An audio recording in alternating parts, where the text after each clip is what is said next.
Good afternoon, everyone. Thanks again for joining us for yet another town hall hosted by Families Together in New York State with special guests from the legislature and from the commissioners of child serving systems that we all work with here in Albany every day. We're very fortunate to have two leaders and allies with us today who are working every day in their respective agencies here in Albany to help serve children and families in the best way possible. We have the commissioner from DCJS, Damon Baycoat, who we've been working with on many issues regarding youth within the juvenile justice system. And we also have with us Commissioner Sheila Poole from OCFS, who we partner with on a pretty much daily basis on issues regarding child welfare and juvenile justice, because her agency handles both. So we're thrilled to have you both here. And I just wanted to introduce you quickly. Commissioner Baycoat, do you want to introduce yourself? Yes, hi, how are you doing? My name is Damon Baycoat. I'm the Deputy Commissioner for the Office of Youth Justice for the New York State Division of Criminal Justice Services. Thank you. And Commissioner Poole? Hi, good afternoon, everyone. Good to be back from this morning's session with all of you. I'm happy to be back participating again. Thank you for inviting me. This is a very timely topic given what's happening across our country and in our state. So lots to talk about today. And I'm also very happy to be here with Deputy Commissioner Baycoat. We do a tremendous amount of work in partnership with DCJS. So happy to be with you, Damon. Thank you. And we have ambassadors who are going to ask questions. The ambassadors are people with lived experience in this system. And we also have one of our staff people that's going to be moderating today's town hall, and that's Courtney Lavelle. Is that right? Charles Anthony. Charles Anthony Rice, sorry. We have Charles Anthony Rice from our staff who's going to be moderating the group. Sorry. Good afternoon, everyone. Thank you so much for being here. Again, thank you to Commissioner Baycoat and Commissioner Poole for being here and taking time out of your busy schedules to be here with us today. As we prepare to have this discussion today, I want everyone to keep a few things in mind, such as all the research that shows that the adolescent brain is not fully developed until mid to late 20s. And while Black youth make up a small portion of the youth population of New York State, as a whole, compared to their white counterparts, our Black and brown youth have a severely disproportionate probability of being swept into the justice system, actually 3 times more likely to be exact. Also, the unfortunate fact that during these unprecedented times that Black and brown families were more likely to experience death due to COVID, as well as experiencing poverty. This is also a lack of resources. And as Commissioner Poole mentioned in Child Welfare Town Hall earlier today, the lack of funds to be able to afford good representation. So prior to COVID, we were actually experiencing a historical low in youth crime. So let us not be swept away by our super predator mentality that cast our Black and brown teens as dangerous and allow it to lead us to fear-driven policy decisions that continue to harm our communities every day. I ask that you all keep these things in mind and at the forefront of your minds as we move forward with our discussion today.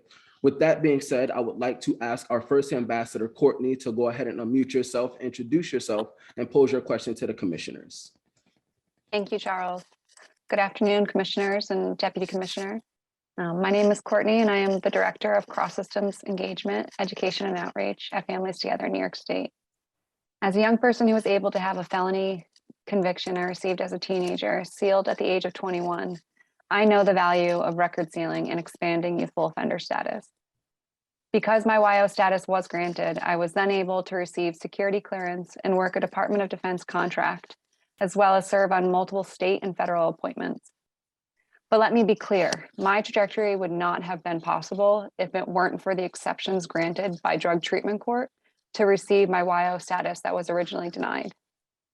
Instead of government appointments, I could have been struggling with employment, education, and housing opportunities due to a permanent felony record. And for so many more young adults, especially people of color, that is the day-to-day reality. Legislation we support, such as the Youth Justice and Opportunities Act, could expand record sealing opportunities for emerging adults up to the age of 25. My question is, how can New York ensure that other young people receive the same benefits of record sealing that I had so that they can have the same access to a successful future like I was able to?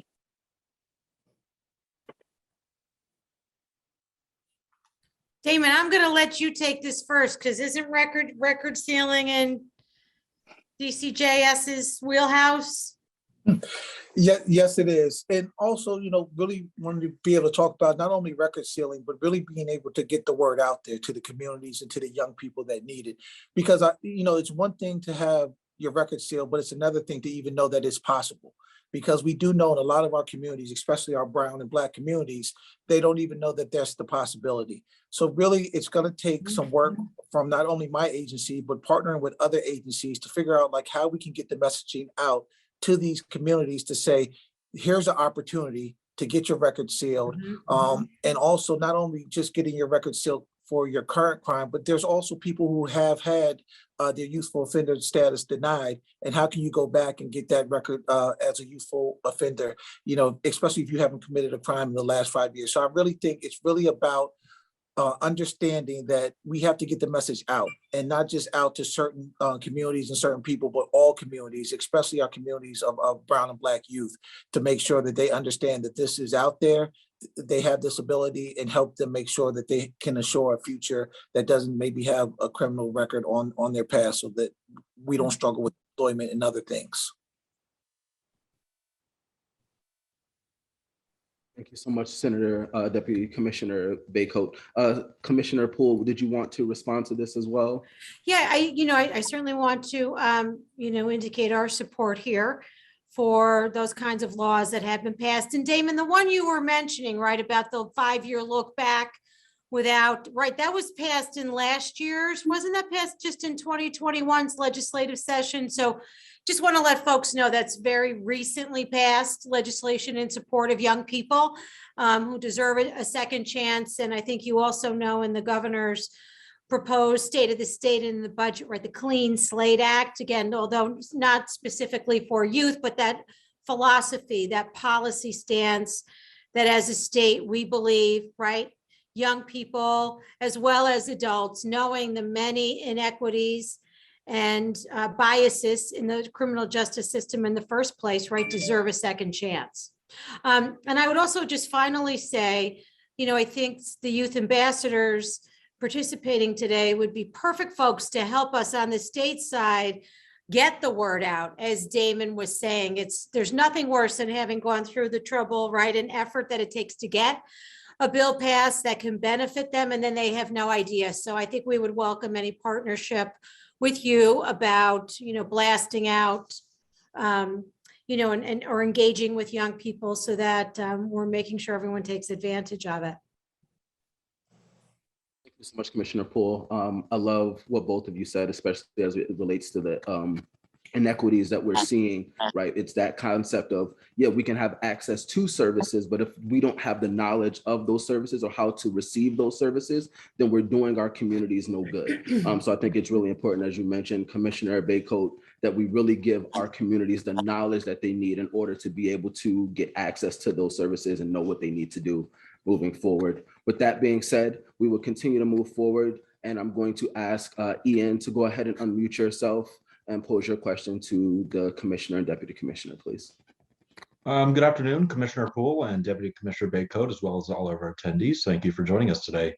My name is Ian Kundle. I'm the Communications Coordinator here at Families Together, as well as an individual who would have benefited from Raise the Age, having been a young person arrested at the age of 17 before its implementation. In the press, we're seeing Raise the Age being scapegoated for increased gun violence amongst youth. However, during the first 18 months of enactment, shootings in New York City remained the lowest they have been in decades, even as arrests declined. It was only after destabilizing effects of COVID-19 that the numbers increased, as it did in many cities across the country where criminal justice reforms were not enacted. As people with lived experience, our network is deeply invested in the successful implementation of this historic initiative.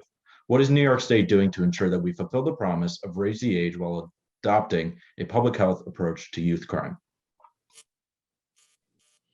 So Commissioner Poole, would you like to take this one I'll first? jump right in. Thank you, Damon. So Ian, the words you expressed were almost verbatim what I said during my legislative budget hearing last week when asked by members of the legislature, isn't it time to dial back? Isn't this what's happening across our state proof that raise the age, was an ill-advised policy decision? To which I said, absolutely not. They're conflating, I believe, issues that, as you said, Ian, right, COVID and unemployment and the race issues and the social injustice issues that have all simultaneously bubbled up, at this time, and coupled with, I think, decades of harm and a lack of investment at a very local level within our communities and our neighborhoods. And so, and again, running the state's, raise the age juvenile system of facilities. I visit our facilities on a pretty regular basis. And, when I talk to young people who are with us, and some of them have very long sentences, their sentence is going to extend beyond OCFS, to docs. These are young people, some of whom who never really had a chance to be successful in their communities because, to Charles's point, the resources haven't been there. We've lost a lot of community capacity. We have not, in the past decade, made the kinds of investments that we're now starting to make. The gun violence initiatives that, that were sort of sprinkled out, in the latter part of 2021, what the governor's proposing now in the proposed budget, $20 million, I believe, Damon, in your budget proposed for, sort of hyper local initiatives, that things that really do help support young people. The faith-based community has been carrying the weight of this gun violence in many places across the state, and really allowing and trusting that communities and informal community leaders, and not always a very sophisticated big not-for-profit, are the best folks to be able to do this work and engage young people. So that, to me, I am a community psychologist by training. It all comes down to us making an investment, in communities, supporting some of the really positive work that some law enforcement agencies are doing across our state, community policing efforts, community relations efforts. All of this can work together really successfully. Going back and incarcerating more young people is not the answer. Thank you so much for that, Commissioner Poole. Deputy Commissioner, would you like to respond as well? Yes, just to kind of piggyback off Commissioner Poole, I think, when you talk about, seeing this rise in gun violence, it's a multitude of things. It's easy to, try to blame one thing and then you could wave a magic wand and cure it that way. But, we do know that, there has been a lack of investment in these communities, but we also know that COVID has taken away social supports, right? Like school, the kids were no longer going to school every day. For some of the young people, that was their safe haven. So, and that socialization that goes on in school. So we know that some of these safety support networks that were in the community were no longer visible during COVID. So also, as we talk about, and I loved your question about the public health approach, right? Because I know from my office, we run the SNUG program, which looks at violence as a public health issue, and we approach it during public health. And, in the governor's budget, there's been a big investment in that. Like, we went from in the budget of year 22, we went from about 4.8 million to this new budget that's, hopefully in the governor's proposal is an extra $16 million to bring that investment to $20 million. And that's not an investment in law enforcement, that is an investment in people who are from the community, working with other people in the community so that they're able to solve some of the violence issues. Commissioner Poole mentioned a $20 million also investment that wasn't there last year, to really be able to go out to the local communities, because I think a lot of times people see government as not a partner, and we should be a partner in communities, because obviously what happens in your community, what's best. Me sitting in Albany, I don't know what's best in Schenectady. I don't know what's best in Buffalo, but people in Schenectady and Buffalo know what's best in their community. So, we're looking at a $20 million investment to say, what's the solutions? What do you need in your community? How can we partner to get you what you need? And how can we partner to get some of the money, like Commissioner Poole said, to not to only the sophisticated non-for-profits, but also the little mom and pop shops that have been doing the work under-resourced for a long time, so that we can have a positive effect on these communities. So there's definitely some money being proposed in the governor's budget that are looking to address some of these investments. I mean, we're talking about, there's been an investment with law enforcement community programs of almost 225 million in the governor's proposed budget. And that is really kind of taking a holistic approach and looking at violence is what we want to look at with the public health approach. So, and that includes our young people and understanding that, yes, in 2019, we're at record lows. 2020, there was something else that happened besides young people not going into the system. So I'm 1,000% in agreement with you, Ian. So thank you for bringing that up. Thank you so much, Deputy Commissioner. And I want to just touch on a couple of things that were mentioned. Commissioner Poole mentioned the decades of harm and the lack of investment into our communities. And what's interesting is that, we really need to understand that these decades of harm can't be healed by throwing around a couple of dollars, right? Like these are, and we're looking at doing this, and we're like, oh, this doesn't work because we've tried it for 6 months or the last year, but these are decades of families and generations that have been harmed by this government system that we are working so hard to change. So I want us to make sure that we keep those things in mind. And it actually leads right into our next question that is supposed to be posed by myself. Being a young person who was arrested and incarcerated at the age of 11, I'm a strong believer in the phasing out of youth prisons as a long-term goal of New York State. That position is actually informed by the loss of time that I had within a facility, where instead of actually healing from the trauma that I had experienced outside of the juvenile detention facility, I continued to be traumatized in new ways while being inside. It took me years to unlearn the survival tactics that I developed in those facilities. My time there did more harm than good in both the immediate and the future outcomes in my life. And as a peer advocate, I know that I'm not the only one. So considering the resources of New York State, I ask this question because we talked about the investment of these funds. And I love the idea and the concept of the investment, right? Like, oh, we have this money set aside for this, but when is the work and the money actually going to be spent to really do this? So I ask you two, what resources, services, and supports are necessary to build up our community resilience to the point where young people like myself and many others within the state of New York have the necessary supports and resources so that they can actually never come in contact with the justice system? If you don't mind, Commissioner Poole, I'd speak to it first. Charles, I think what you're saying and what you have said, a couple key words that have just made me smile, because I know a lot of times we've always talked about trauma informed, and really having young people live in their trauma, right? And we want to be able to move past that. I mean, we've already made some investment in healing work in our office. And, when you're talking about this investment, we really want to talk about how do we heal our communities?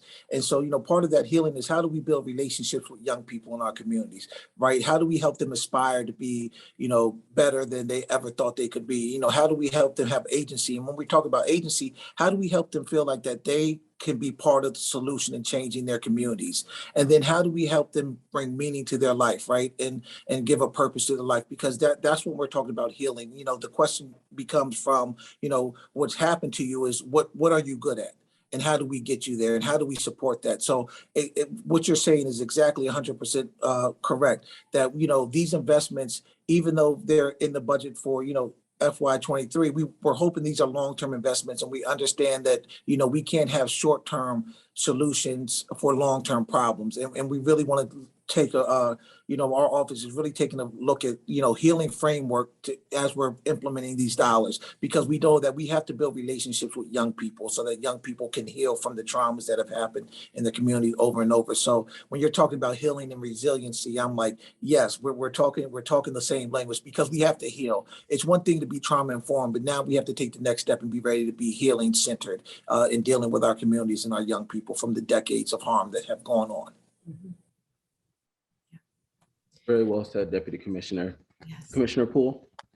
Yeah, I would also just add, we talk about harm that's already existing in communities. I think that there is nothing more harmful than when we stand up programs and services in one budget year, only 2 years later, right, to have sort of the funding rug pulled out.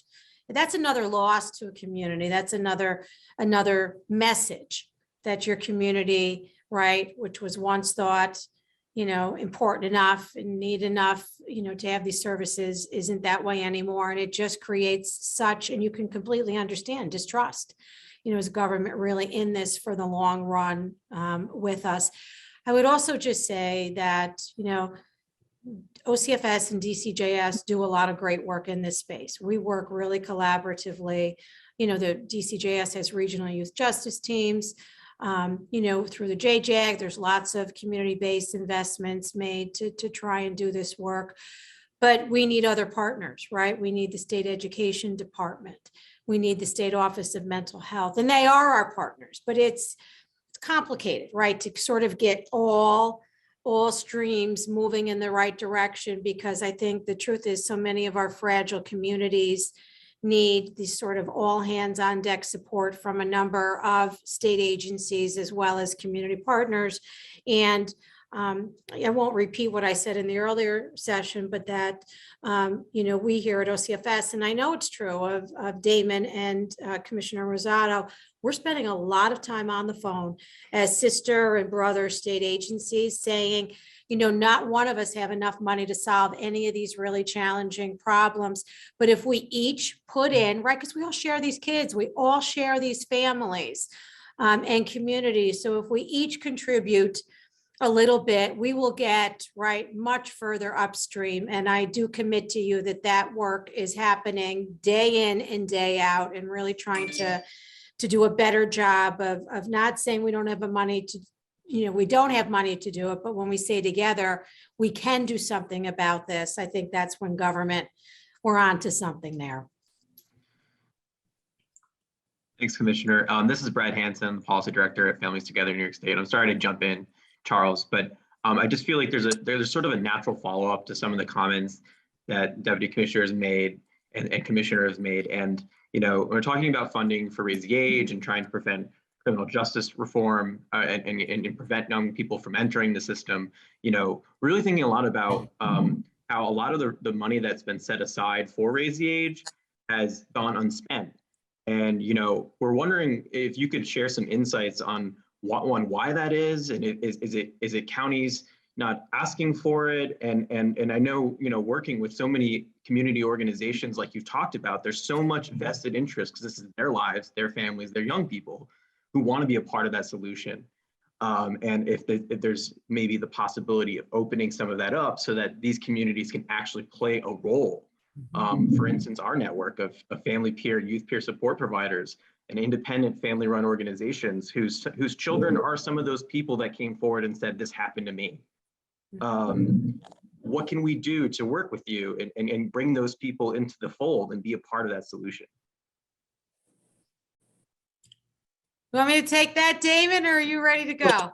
I think you got it. I think it's a great, it's a good and it's a fair question, Brad. What I can say to you is that the counties Raise the Age plans, right, which they are subject to 100% Raise the Age reimbursement. So all those counties who do submit a plan through us, they flow through both OCFS as well as DCJS.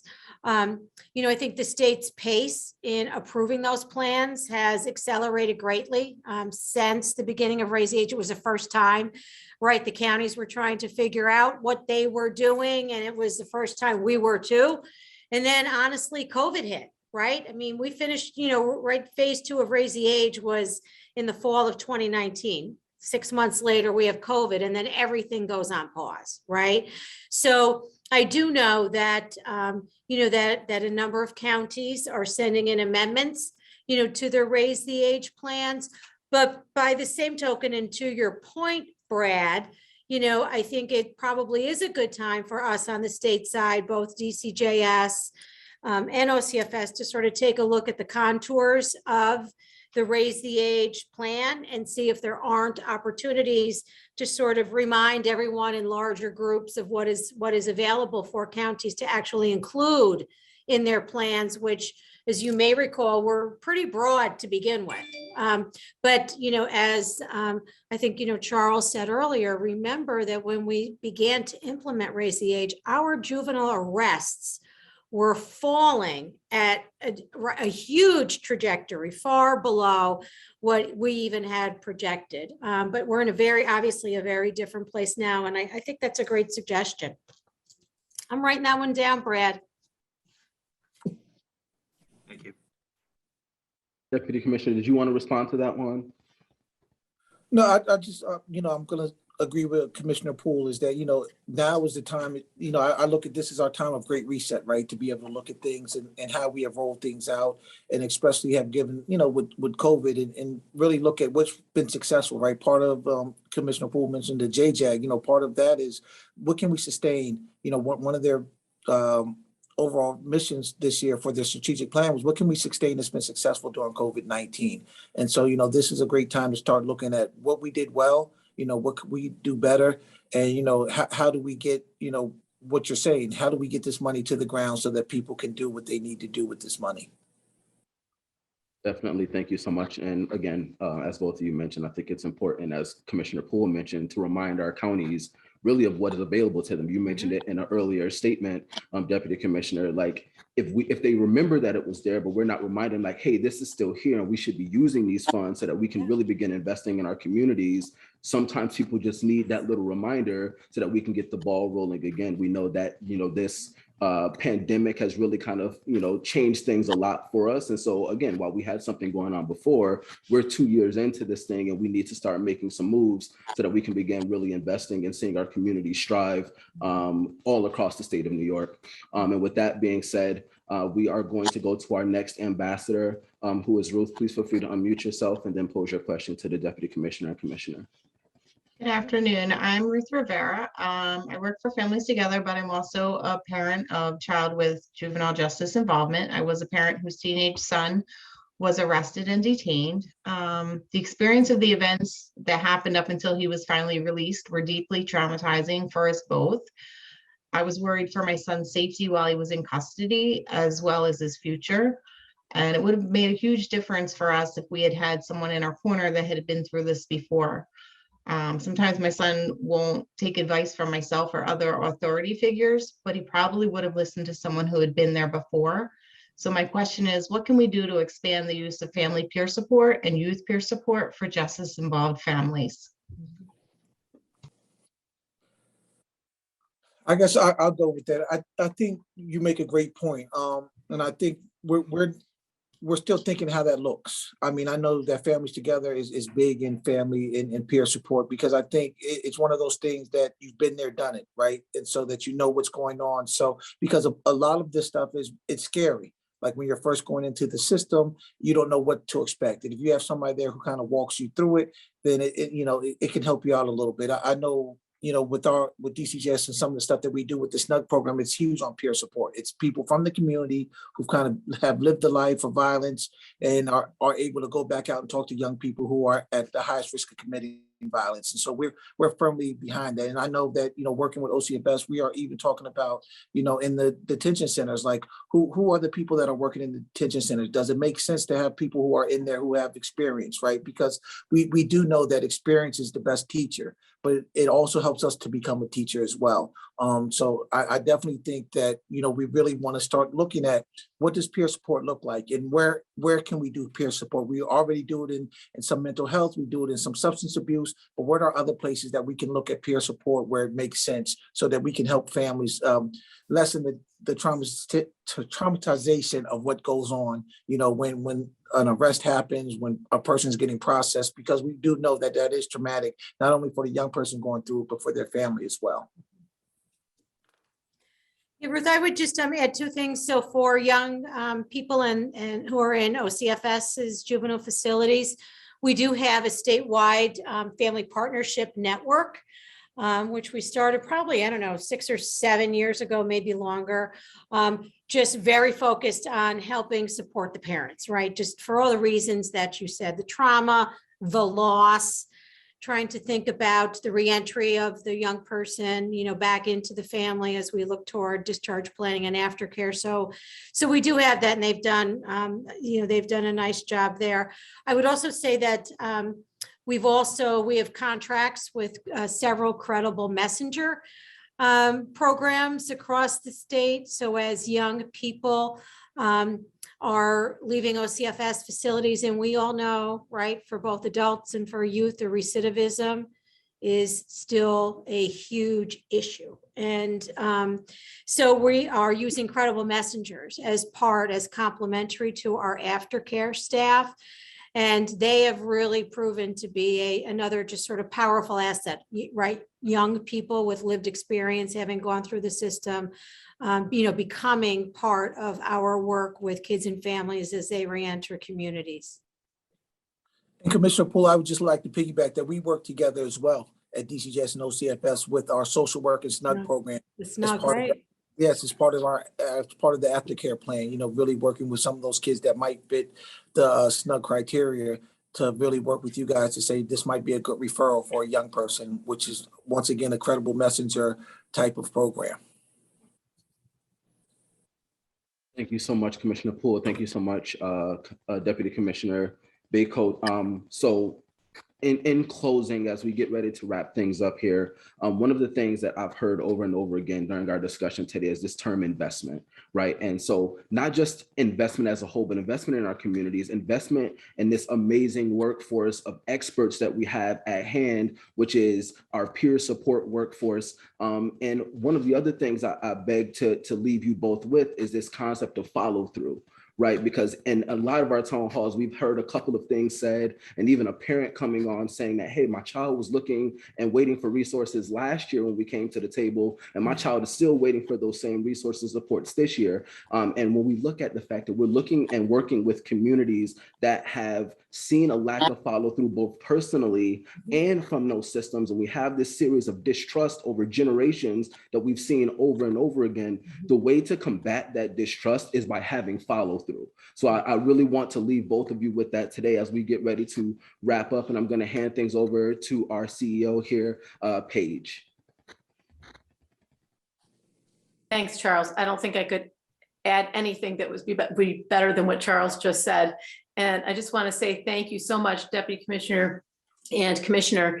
You both are just such allies, and we're thrilled that you take the time out of your day to meet with us, and to, this is being live streamed on Facebook and will be on our YouTube channel as a recording. So lots and lots of people are going to get to hear your responses and your commitment, which we really appreciate.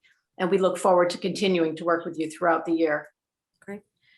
And keep watching the budget, right? A lot of these proposals are just proposals until enacted in the state budget. So your advocacy as Families Together is a powerful tool. Yes, Thank thank you for having us. Appreciate being on here, and would love to see how we can partner moving forward. Thank you. We have your number and we'll call. Please Thank do. you both so much. And thanks to all the ambassadors. Thank you all. For your stories. Thank everybody. Thank you all. Bye-bye.